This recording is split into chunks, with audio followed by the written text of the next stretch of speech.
봄이라고 하는 것은 빛도 소리도 색깔도 없는데 봄바람이 언제 불었냐 하는 흔적도 없는데 이미 봄바람에 매화꽃은 핍니다. 빛도 소리도 색깔도 없는 우리 마음, 그 마음을 깨달아서 그 청정한 마음으로 일상생활 속에 그것을 엮어가고 내 것으로 만들어가는 것이 눈 속에 청매가 피는 그 청정한 향기하고 같다고 볼 수가 있습니다. 꽃을 보면은 꽃과 나와 어떤 상대적인 개념으로 보지 말고 꽃 자체가 바로 나요, 내 자체가 바로 꽃이라고 하는 것. 자연과 나와 둘이 아니라는 관계. 어떤 아상인상 중생상을 다 버리고 금강경의 살림을 살면은 그런 우주적인 마음, 깨달은 마음, 올륭한 마음이 하나가 돼서 일상생활에 형형색색 아름다운 꽃으로 그렇게 생활 속에 조화를 이루는 겁니다. 저는 어제 내 상자가 사람 하나 죽이고 지도 자살해 죽어서 49일째에서 어제 49제를 울산에서 지냈는데 사람 죽이고 뭐 자살하고 하는 것은 나는 평생 동안 남의 일로 그렇게 생각이 됐는데 내 상자가 사람 죽이고 자살해 죽을 줄 난 꿈에도 몰랐어요. 마을에 보면은 유교식으로 자식보다 부모보다도 자식이 먼저 가면 불효 막치간 놈이라고 해가지고 뭐 그놈 장례 때라든가 부모들이 밖에 나와서 보지를 않는데 상자와 스승관계는 뭐 그렇게 밀접한 관계가 아니다 하더라도 상자라고 데리고 있고 그놈이 또 내 시봉하면서 발가락도 깎아주고 머리털도 깎아주고 그냥 안마를 해제 끼고 간 빼줄 듯이 다 하고 그래 며칠 하다가 나중에는 뭐 어디 사라져 없어 보면 어디가 술 처먹고 쓰러져 가지고 일주일 시봉하면 보름은 또 몸살을 하더라고 그놈이. 그래, 평범하게 살아라, 공부도 열심히 해서 평범하게 살아라, 그런 소리를 내가 많이 했는데 매사에 열성적이고 매사에 집착을 하고 그놈이 그러더라고. 중을 만들어 놨는데 암자에 재지내는데 보냈더구만. 중된 지 몇 개월 되지도 않는 것이 암주 스님 내놓고 지가 법문하고 앉아있더라니까. 그것도 강사하던 우남이는 신도들한테 이 얘기해봐야 20분밖에 못하는데 장장 2시간을 법문하고 앉아있어. 개똥처럼. 그게 좀 건너머서 내가 많이 이렇게 억누르고 그랬는데 그놈이 법주사 중강을 하면서 내가 논어 강의한 테이프를 구해다가 그 공부를 하면서 법주사에서 논어 특강을 한다고 그는 그래서 공자 색깔도 안 나온 놈이 네가 무슨 논어 강의냐, 논어를 배운 적이 없는데 어떻게 논어 강의 특강을 하냐 이놈아. 그러니까 아 스님이 강의하신 테이프 가지고 6시간씩 공부를 합니다. 그래. 아이 저절로 우러나와야지 이놈아. 그냥 장가 갔는데 그날 10달 된 애가 쑥쑥 나오면 그 애가 무슨 애냐 이놈아. 응? 10달이 차야 애가 나오는 것이지. 그러니까 이치는 그놈이 그런 것이 아니라고 또 나한테 설득력을 주더라고. 공자 논어지만 공자보다 지 아는 게 많다고. 그래서 내가 그 논어 구절에 어떤 걸 좋아하느냐. 그러니까 이놈이 또 작년 재작년에는 선방에 가가지고 봉암사 지내면서 그 선원장 시봉하면서 눈을 보고 도를 깨달았다고 오도송도 또 2구절이나 지어 보냈더라. 보니까 아니야 이놈이 센티멘탈한 어떤 시인의 감정이지 그게 오도하고는 아무 관계가 없어. 그렇지만 지가 느낌이 오도라고 하니까 도 자체가 느낄 만큼 또 지 색깔로 나오는 모양인가 봐. 그걸 또 인정 안 해준다고 이놈이 뭐 했어 그래서 하는데 그게 이놈아 무슨 저 사춘기 갑진한 여고생 센티멘탈한 식구지 그게 무슨 놈이냐 오도송이냐. 하기야 마음으로 지어낸 것은 다 오도송이니까 내가 그놈한테 시비하는 것이 좀 이상할란지 뭐죠. 근데 내가 치고 말았는데 그놈아 논어를 가리키면서 논어 어느 대목이 제일 좋더냐 그렇게 이 얘기를 물으니까 그런 대목이 있어요. 곡괭이 음수라도 낙엽제 기중이 800개를 비고 800개를 이렇게 피고 흐르는 계곡물에 물을 마셔도 낙역제 기준이니 도의 즐거움이 800에 비고 흐르는 물 마신 데 있어. 부여기는 여 부운연이라 세상의 부라든가 세상의 귀라고 하는 것은 공자 자기 자신한테는 뜬구름과 같아. 부와 귀에 대해서 내가 거기에 왜 간연하고 살 수가 있느냐. 이 도의 세계가 이만이 즐거운데. 그렇지만 공자는 벼슬도 했고 공자는 또 요즘 말하자면 국방부 장관 사구벼슬까지 해가지고 군대를 다 하고 또 그 짐승 키우는 그런 노나라의 그런 벼슬도 해가지고 짐승이 모두 잘 크고 살이 찌고 또 국방부 장관 그런 벼슬도 올라고 다 했지만 공자 자신한테는 부학이 그것이 자기한테는 아무 의미가 없다는 겁니다. 의미가 없다는 것보다도 그건 밖의 길이니까 혹 할 수도 있고 안 할 수도 있지만 자기 일이 따로 있다 이 말이에요. 자기 일. 부라든가 귀는 부라고 하는 것은 제가 금강경 강의하면서 항상 얘기하지만 밖에 있는 거란 말이에요. 내가 무슨 너무 특급품을 내가지고 그것이 사회 사람들한테 모두 진짜 뿌로들한테 인정을 받고 그러면 돈이 이렇게 들어오지만 그 인정 안 받으면 무슨 뭐 자기 특급품 정함 그거 다 알잖아 그런 거.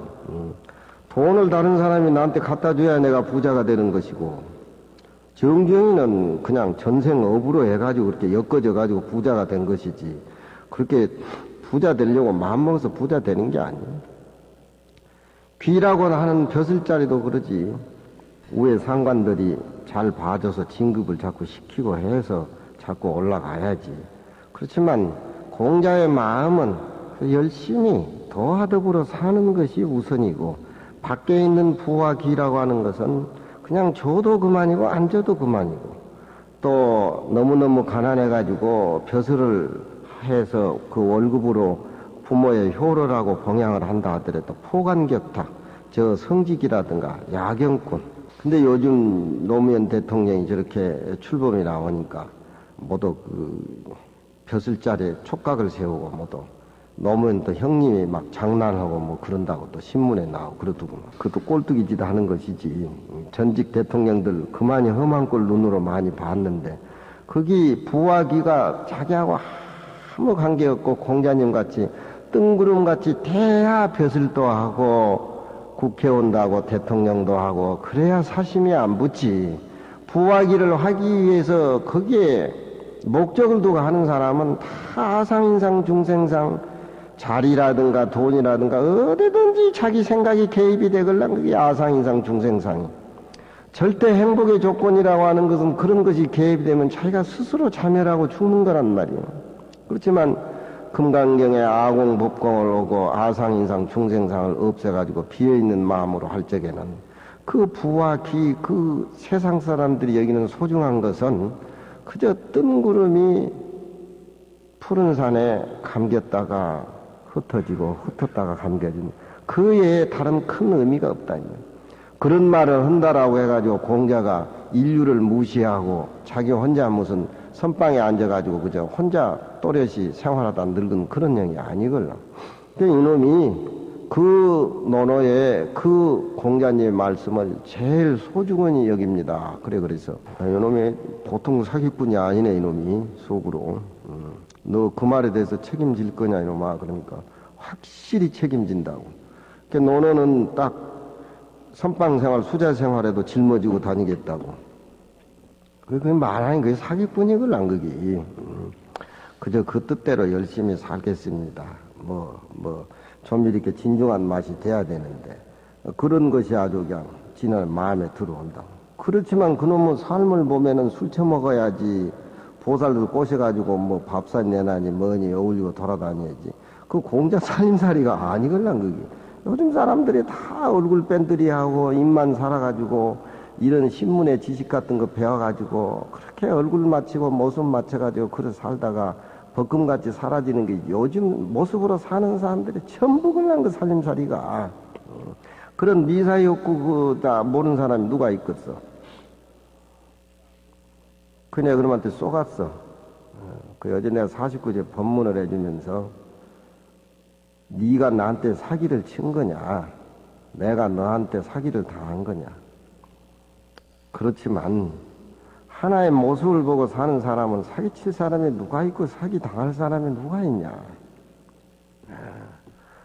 49제 법문하면서 그놈에게 이렇게 위로를 해줬는데, 이 모습이라고 하는 것이 금강경 참된 그런 비에 있는 철저한 깨달음을 얻지 못하고 나서는 별별 소리를 다 해도 그건 모습이고 다 파장이다 이 말이야. 항차 열반을 얘기를 해도 깨달음의 보리를 얘기를 해도 나는 아공국공이 됐다고 얘기해도 그건 언어의 파장이고 언어의 유의지.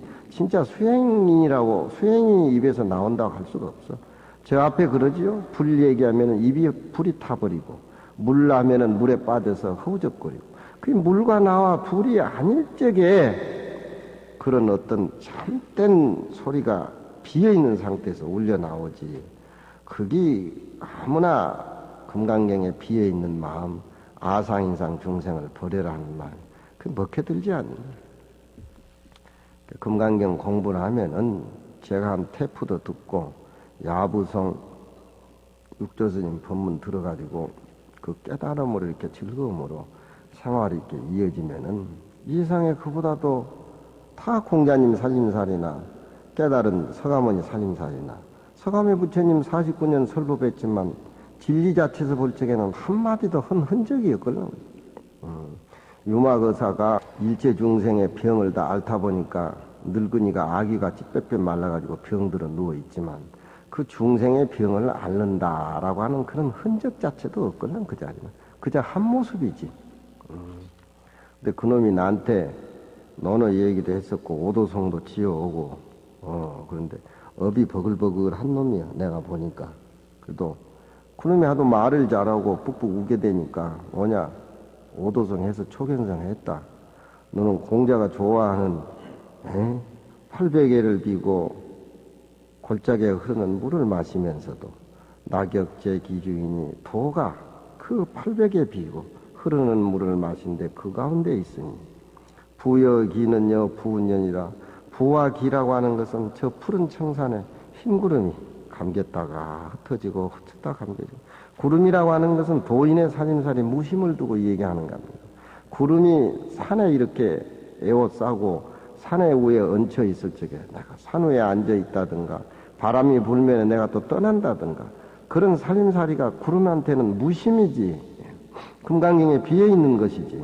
그렇게 흐름으로 그렇게 보는데 염송에 보면은 어떤 수자가 대룡스님이라는 큰 대자 용형자 대룡스님한테 와가지고 이 몸뚱이가 죽어서 사대가 흩어져 버리고 파괴됐을 적에 이 몸하고 사대하고 관계없이 부서지지 않는 그 견고한 법신이 있다고 하는데 그 한번 제게 보여주십시오. 대룡스님한테 그렇게 물었단 말이에요. 그러니까 대룡스님이 수자가 조실인 대룡스님한테 이 몸이 파괴돼 버렸을 적에 대구 지하철 우리가 사건을 보면서 그 우리 몸에 파장이 오는 그런 걸 많이 느끼지요. 우리 자신이 그 사람들하고 같이 그렇게 떼중을 당했다라면은 그 마음의 고통이라든가 느끼는 것이 우리가 그 사람들한테 그 사람들에 돌아가서 우리 자신을 되돌아보고 일상생활을 항상 죽음이라고 하는 것, 삶이라고 하는 것이 항상 그 사자와 같이 대면에 있다는 상태에서 우리가 수행을 해야 되는데 그런 큰 사고가 그렇게 나버리면 그 당시만 이렇게 사람이 잠기다가 세월이 지져버리면 또 잊어버린단 말이야. 생이라든가 사라든가. 그런데 대룡스님한테 수자가 저런 말을 질문할 적에는 20년, 30년 공부하면서 참으로 그런 그 생과 사를 벗어나는 참으로 수행을 통해서 생과 사와 생이 한 모습이라는 그 모습을 잡아서 한번 확실하게 얘기를 해 주십시오. 그렇게 진하게 묻는 것들이거든.